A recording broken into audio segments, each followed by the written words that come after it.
CTV News at 5 with Hudson Mack. A Langford man who turned to CTV News for help after Crown land near his property began looking more like a landfill, tonight is finally seeing light at the end of the junk pile. The last pieces of junk adjacent to the homeowner, Dean Ford's property, were finally removed today. You may recall that Ford contacted CTV News in February after he asked the province if he could clean it up. They told him if he did, he'd be charged with theft and was told to stay away. But he was getting sick of looking at it. Oil tanks, a dump truck, and heavy machinery made the empty lot look more like a junkyard. Well, Ford says since CTV News stepped in to help, the land has been cleared and cleared quickly. When I first talked to the ministry about 4 or 5 months ago, they said it'd take up to 2 years before they even started the process of getting this stuff cleaned up. I would say the only thing that sped it up was the fact that you guys came out here and showed people what a mess this was, and that finally got some action. The excavator's the last thing to go. I mean, they've picked up all the scrap metal out of the bushes, and the oil's gone. The fuel tanker left a couple days ago, and they even pulled dump truck beds out of the bushes that I didn't even know were there. The province gave the owner of the junk a few weeks to clear off the land. That deadline, by the way, was the end of today, so it's cleared away. More than 60 men and women from Vancouver Island and the Gulf Islands are receiving a royal honor. The Lieutenant Governor, on behalf of the Governor-General, was presenting Queen Elizabeth II's Diamond Jubilee medals today to recipients in a ceremony at Government House. The award honors outstanding achievement by people in all walks of life. This afternoon, people from biologists to athletes and artists and volunteers were recognized for their contribution to their community and their country. The commemorative medal has been created to mark the 60th anniversary of the Queen's ascension to the throne. I really don't know what people like myself get medals for. There's so many people out there who deserve medals. And, you know, they can't give medals to everyone, so every now and then one of us gets selected. I do appreciate it. I think that's what Canada is all about. It appreciates its people. They've all done something in this country that they can be very, very proud of. And it's a good thing, really a good thing. Well, I'm getting quite a collection here. We've got the Order of Canada there, the Order of BC, and now the new award, and well, there's more room. Well, there's always time. Hard to believe it's been 10 years since the Queen's Golden Jubilee Awards were presented and those medals were handed out. 60,000 Canadians, by the way, will be recognized during this year's 60-year celebration. It's a proud day for the Royal Canadian Navy. It says HMCS Victoria has conducted a successful series of weapons trials, including the test firing of torpedoes at the new Moose Bay test range. The Navy says the submarine is nearing operational status and likely will be battle-ready sometime this summer. They're calling the exercise version MK-48 heavyweight torpedoes. And to the untrained eye, they look and sound just like the real thing. To tube in 5, 4, 3, 2, 1. Fire.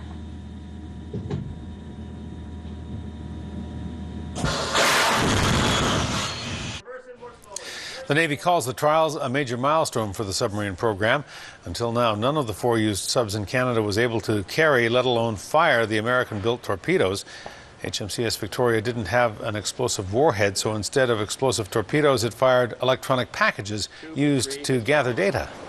Fire key to fire. Say fire key to fire. Ready to fire. Roger, ready to fire.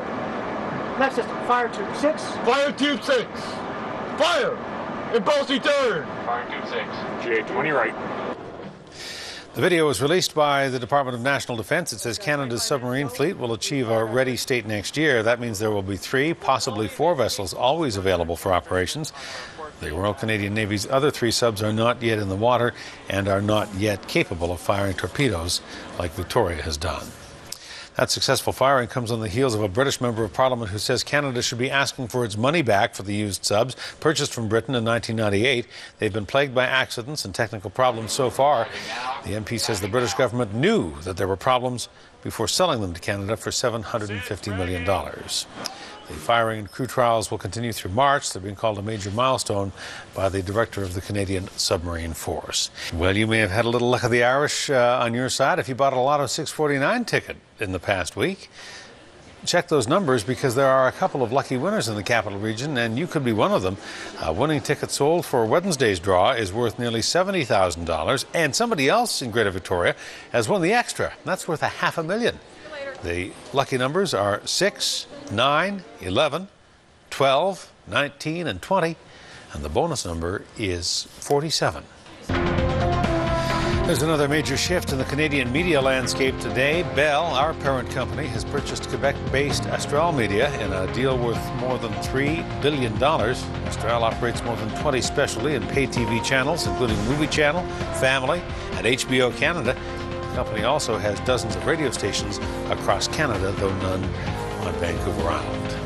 RCMP in Nanaimo have arrested a man accused of defrauding investors of more than $2 million. 40-year-old Michael Chodorowski faces charges of theft, fraud, and money laundering. Police say investors in BC and Alberta are involved in the case. Chodorowski is scheduled to appear in a courtroom in Nanaimo on Monday. A large crowd gathered to rally in Nanaimo today. Not a protest, they said, but a call to action. High school students hosted a day of gathering to encourage environmental activism. The crowd gathered in Diana Krall Plaza to hear from environmental experts and from MLA Leonard Krogh.